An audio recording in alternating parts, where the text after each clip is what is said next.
Good morning students, I am Ramashankar. आज हम लोग पढ़ने वाले हैं संविधान।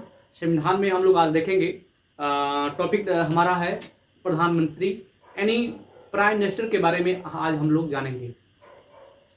तो सबसे पहले मैं बता दूं कि इसमें जो इसमें आज जो भी डाटा हमने लिखवाऊंगा या फिर मैं पढ़ाऊंगा या बताऊंगा, ये सब एग्ज़ाम में आ गए हैं। एग्ज़ाम से रिलेटेड रहेंगे एंड आने वाले एग्ज़ाम में, लिखित एग्ज़ाम में एंड थ्योरेटिकल में भी काम आ सकता है। ऐसी बात नहीं है, वनडे एग्ज़ाम में, स्टेट लेवल एग्ज़ाम में, तो यहाँ तक पीसीएस लेवल तक भी एक काम कर जाएगा। तो चलते हम लोग शुरुआत करते हैं बिना देरी के। पहले बात हम लोग जानते हैं कि भारत का एक प्रधानमंत्री होना एक अनिवार्य है। क्यों? क्योंकि उसी के अनुरूप कार्य करना होता है जिससे कि अपने देश का विकास हो सके, है ना। तो मैं बताऊं, मेरा टॉपिक है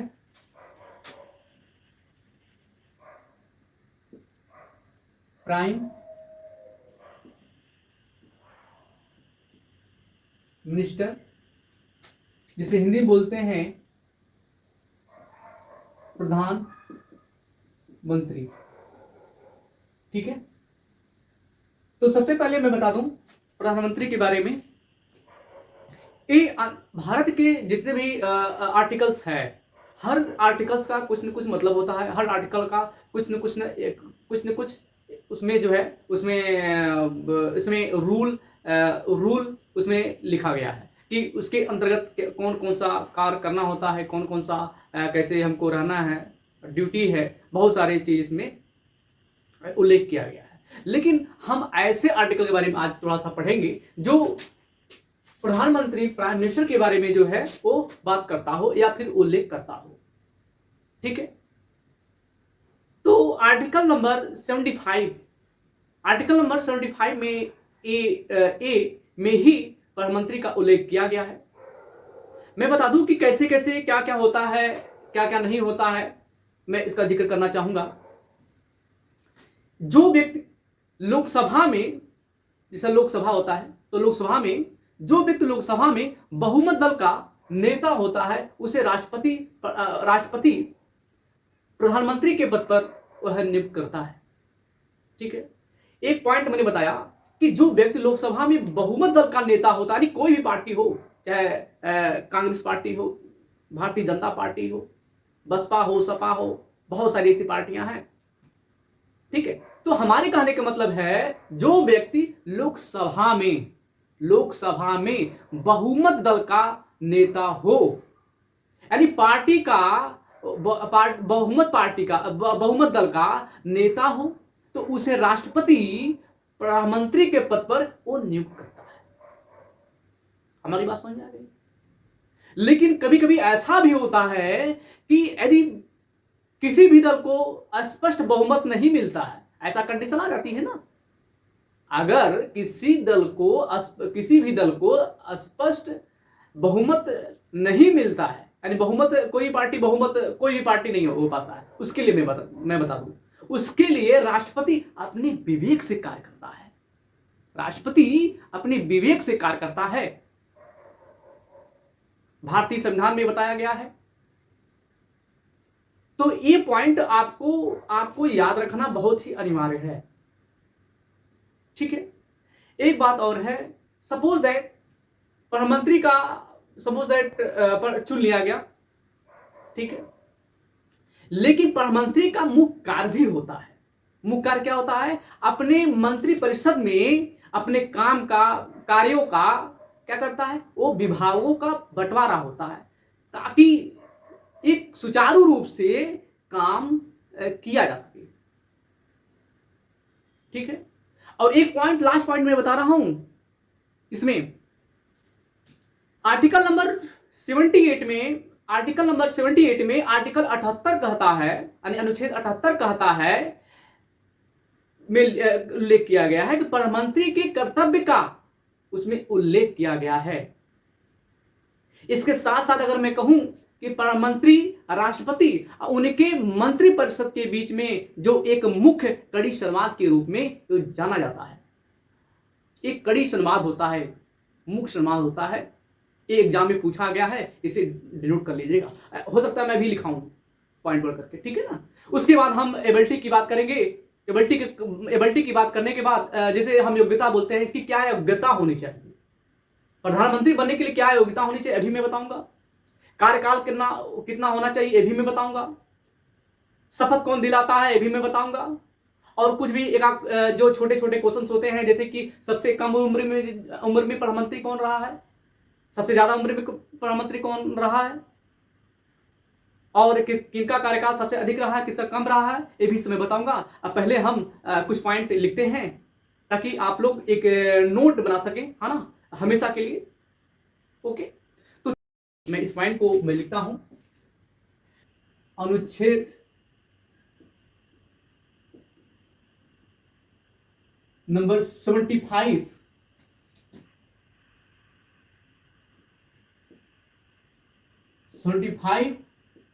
ए में इसका प्रावधान है, ठीक है। हमारे भारत के प्राइम मिनिस्टर का जो आर्टिकल्स नंबर 75 में है, प्रधानमंत्री का उल्लेख किया गया है, ठीक है। यानी भारत का जो प्रधानमंत्री है का उनका अनुच्छेद नंबर 75 के अंतर्गत किया गया है कि एक होना चाहिए, है ना। कैसे कैसे होता है अभी मैं बताया आप लोगों को। तो पहला पॉइंट मेरा ये है, फर्स्ट पॉइंट लिखता हूं, जो व्यक्ति, मैं जल्दी से लिख दूं, है ना, जो व्यक्ति लोकसभा में बहुमत दल का नेता है, उसे राष्ट्रपति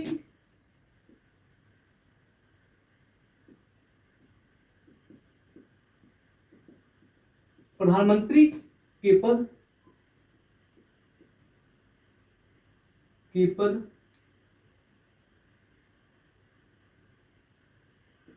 का नियुक्त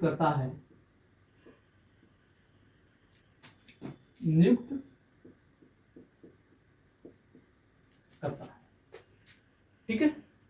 और दूसरे पॉइंट में हम और हमने क्या बताया था कि यदि किसी भी दल को स्पष्ट बहुमत अगर नहीं मिलता है तो राष्ट्रपति अपने विवेक से कार्य करता है, ठीक है। तो चलते हैं, लिखते हैं, यदि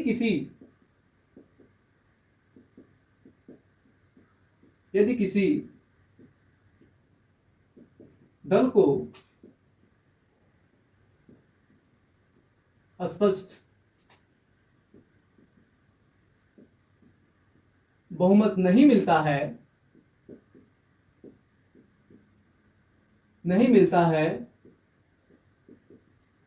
तो राष्ट्रपति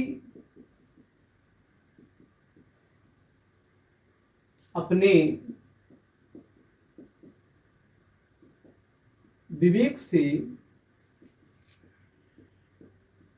कार्य करते हैं, ठीक है। दूसरा पॉइंट हो गया। मैं तीसरा पॉइंट क्या बताया था कि प्रधानमंत्री का जो मुख्य कार्य होता है, यह मंत्रिपरिषद में अपने विभागों का क्या करता है, बंटवारा करना होता है, ठीक है। तो मैं यहां पर लिख देता हूं, प्रधानमंत्री का मुख्य कार्य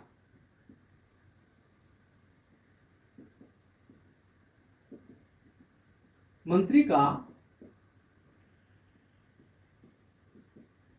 मुख्य कार्य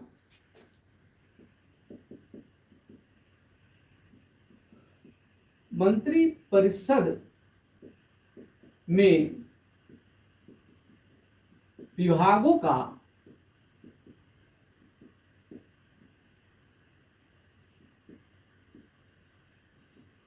बंटवारा करना होता है,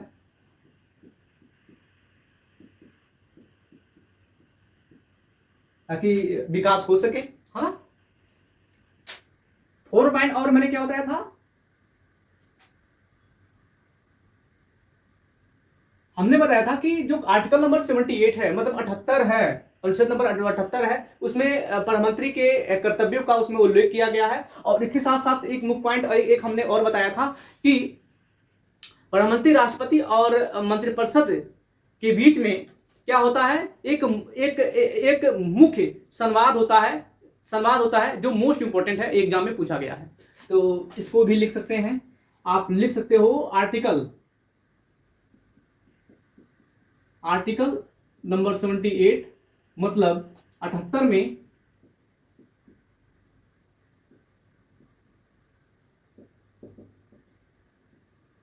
प्रधानमंत्री के कर्तव्य का उल्लेख है। और ब्रैकेट में ये भी लिख सकता हूं, इसमें प्रधानमंत्री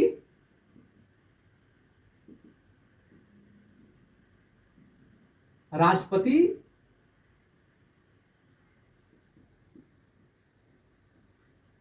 और मंत्रिपरिषद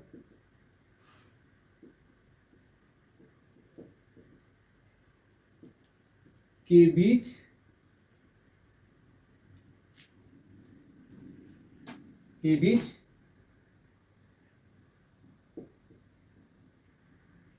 संवाद एक तरह से मुख्य कड़ी है, ठीक है ना। तो यहां पर मैं लिखता हूं मुख्य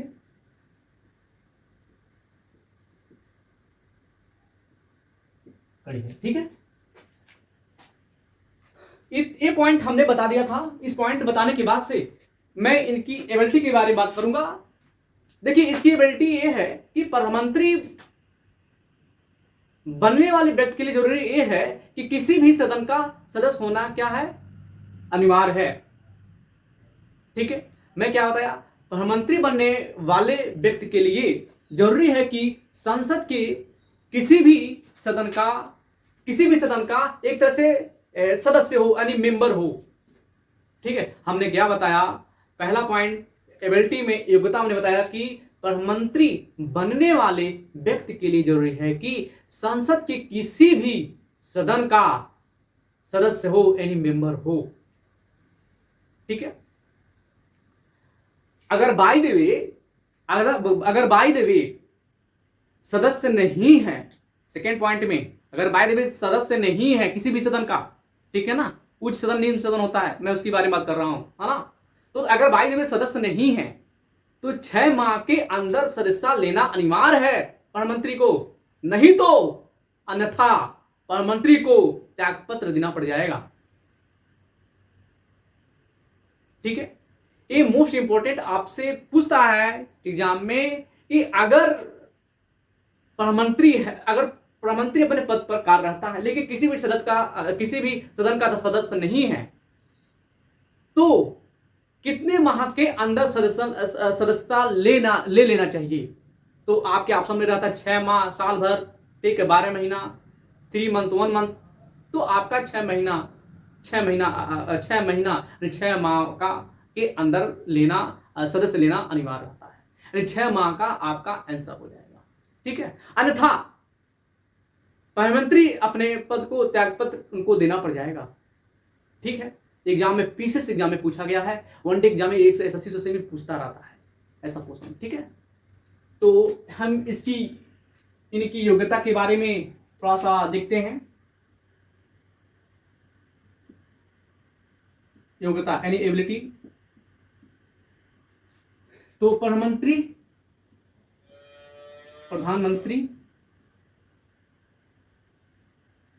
बनने वाले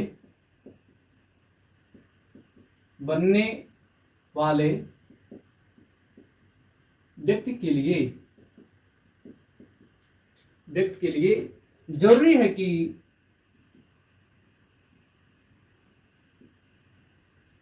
किसी भी सदन का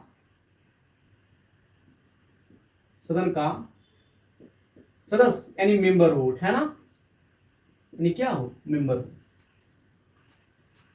फर्स्ट पॉइंट इसमें मैंने बताया। और क्या जरूरी है, अगर बाय द वे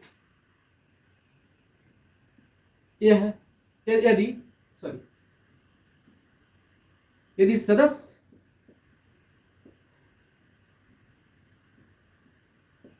नहीं है यदि सदस्य नहीं है तो 6 माह के अंदर 6 माह के अंदर सदस्यता लेना अनिवार्य है, अन्यथा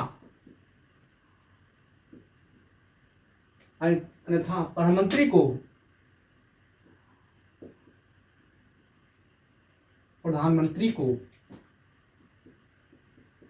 त्याग पत्र देना पड़ेगा। ठीक है। अब योग्यता हो गई भाई। योग्यता के बाद कार्यकाल आता है। तो कार्यकाल में आप तो जनरली हर कोई जानता है कि जो है भारत का जो कार्यकाल, भारत के प्रधानमंत्री का जो कार्यकाल होता है वो 5 वर्ष का होता है। तो यहां पर हम लिख देते हैं कार्यकाल।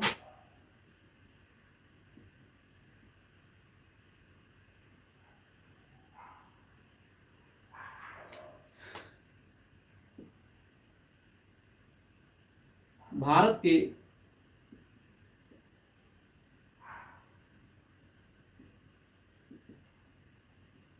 प्रधानमंत्री का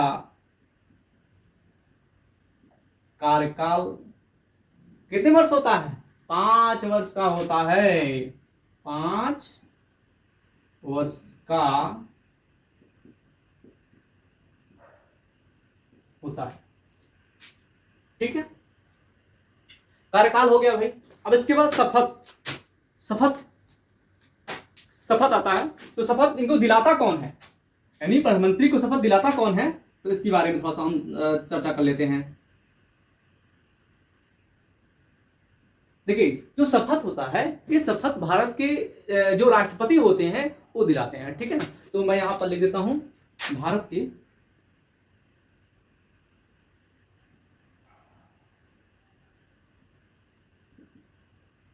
प्रधानमंत्री को कौन दिलाता है? राष्ट्रपति। भारत के प्रधानमंत्री को राष्ट्रपति यानी प्रेसिडेंट ऑफ इंडिया, राष्ट्रपति शपथ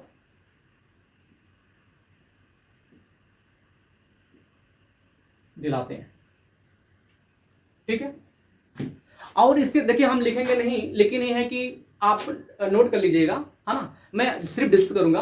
अगर मैं बता दूं आपसे, आपके एग्जाम में सीधे सीधे क्वेश्चन करता है कि नीति आयोग के अध्यक्ष कौन थे, ठीक है, अध्यक्ष कौन थे, तो प्रधानमंत्री ही होता है। अगर मैं आपसे बारे में बात करूं कि भारत के प्रेजेंट टाइम में प्रधानमंत्री कौन है, तो आप बताएंगे नरेंद्र मोदी। ये तो हर कोई जान रहा है, अच्छी बात है, जानना भी चाहिए। भारत का हर नागरिक को पता होना चाहिए कि भारत का प्रधानमंत्री कौन है प्रेजेंट टाइम में, उसका वर्क क्या है, ये भी जानना बहुत ही जरूरी है। तो हाँ, हम बात कर रहे थे राष्ट्रपति नहीं, प्रधानमंत्री के बारे में। तो प्रेजेंट टाइम में नरेंद्र दास मोदी जी हैं, आप जान ही रहे हैं। लेकिन मोस्ट इंपॉर्टेंट है ये है, आपसे इस जनरल एग्जाम आपसे नहीं पूछेगा आपसे। अच्छा, अगर इनके बारे में बात करें तो तीसरी बार ये जो है 9 जून को जो है 2024 को बने हुए हैं। तीसरी बार प्रधानमंत्री बने हैं नरेंद्र दास मोदी। ठीक है। और आपसे एग्जाम में पूछता कैसे है, नीति आयोग के अध्यक्ष कौन होता है, तो ये हमारे प्रधानमंत्री ही होते हैं। भारत के कौन होते हैं? प्रधानमंत्री ही होते हैं। तो मैं यहां पर लिख दूं पॉइंट में, तो यहां पर मैं लिख देता हूं, है ना। देखिए, पहला पॉइंट है मेरा एक नीति आयोग के अध्यक्ष कौन होते हैं? प्रधानमंत्री होते हैं।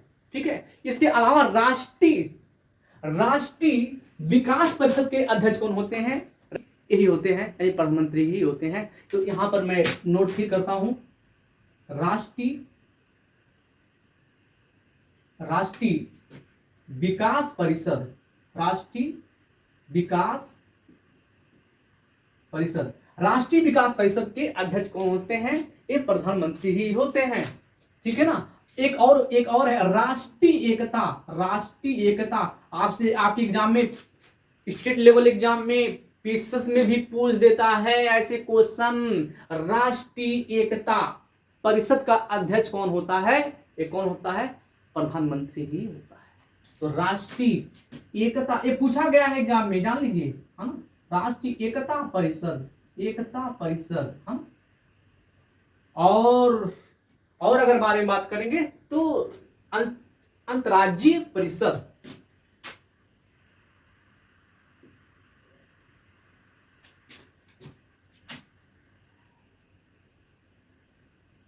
अंतर्राज्यीय परिषद।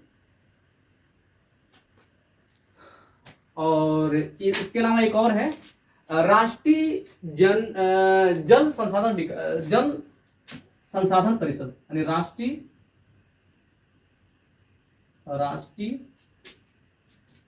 जल संसाधन परिषद। देखिए ये मोस्ट इंपॉर्टेंट है। नीति आयोग के अध्यक्ष प्रधानमंत्री होता है, राष्ट्रीय विकास परिषद के अध्यक्ष प्रधानमंत्री होता है, राष्ट्रीय एकता परिषद के अध्यक्ष प्रधानमंत्री होता है, अंतर्राज्यीय परिषद प्रधानमंत्री होता है, राष्ट्रीय जल संसाधन परिषद ये भी क्या होता है? प्रधानमंत्री होता है। एग्जाम में पूछा गया है, इसको आप लिख सकते हैं।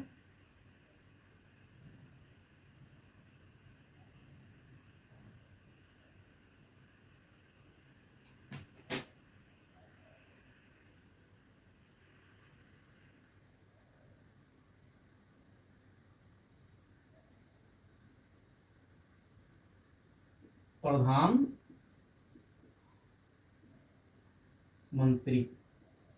इसके जो अध्यक्ष होते हैं कौन होते हैं? सारे का आंसर क्या है? प्रधानमंत्री ही होता है। तो सबसे पहले अगर हमारे बात करें कि सबसे पहले महिला में आपसे क्वेश्चन पूछता है, सबसे पहले महिला में प्रधानमंत्री कौन था? तो उनका क्या नाम था? इंदिरा गांधी। तो इंदिरा गांधी यहाँ से देखिए, यहाँ लिख लीजिए, ठीक है ना। तो यहाँ पर महिला में किनका नाम आता है? इंदिरा गांधी, ठीक है ना। आपसे क्वेश्चन करता है कि सबसे कम उम्र के जो है प्रधानमंत्री का नाम बताइए, तो राजीव गांधी, ठीक है। सबसे कम उम्र के राजीव गांधी, ठीक है ना। सबसे अधिक उम्र के मोरारजी देसाई, ठीक है।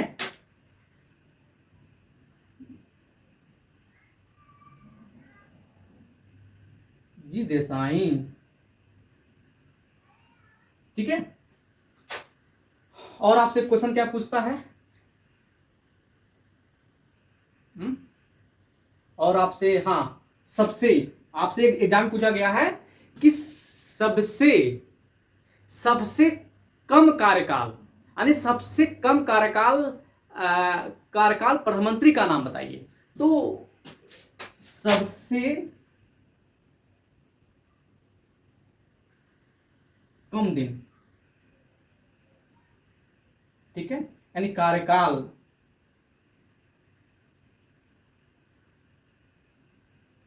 उनका नाम है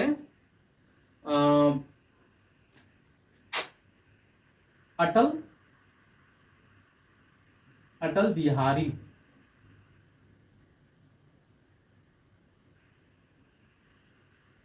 वाजपेयी, ठीक है ना। अटल बिहारी वाजपेयी, ठीक है। यानी कितने दिन का? 13 दिन का। 13 दिन का सबसे कम दिनों का कार्यकाल इन्होंने पूरा किया था, अटल बिहारी वाजपेयी, ठीक है। सबसे ज्यादा कोई बताएगा सबसे ज्यादा? कोई बताएगा? कोई बताएगा प्रधानमंत्री का सबसे बड़ा कार्यकाल? सबसे बड़ा कार्यकाल, सबसे बड़ा कार्यकाल। ये तो छोटा कार्यकाल था, यानी छोटा, कम, कम मतलब छोटा, ठीक है ना।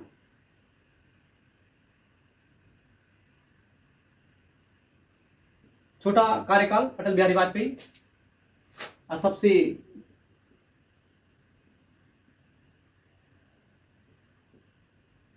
बड़ा कार्यकाल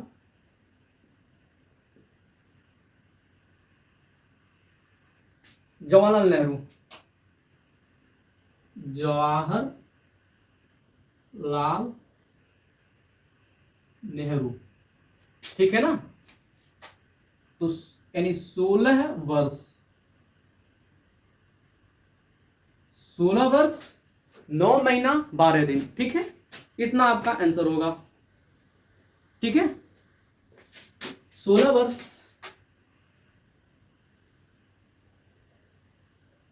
9 माह 12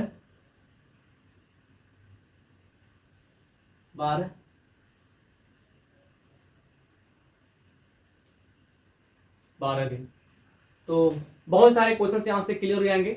आप मोस्ट इंपॉर्टेंट है one day exam, state level exam, यानी कोई भी एग्जाम है, इस यहाँ से क्वेश्चन 100% श्योर है, 100% श्योर है, क्वेश्चन आ ही जाता है, ठीक है। तो भारत के प्रधानमंत्री से आने वाले जो विभिन्न तरीके से जो क्वेश्चन थे, सारे क्वेश्चन को मैं यहाँ पर लिखा दिया हूँ, यानी आप इसे नोट बना करके लिख लीजिएगा, ताकि एग्जाम टाइम में इसे आप प्रिपेयर कर सको, अपने अच्छे से एग्जाम को सही मार्क करके आवें, ठीक है। बस आज के लिए इतना ही काफ़ी। जय हिंद, जय भारत।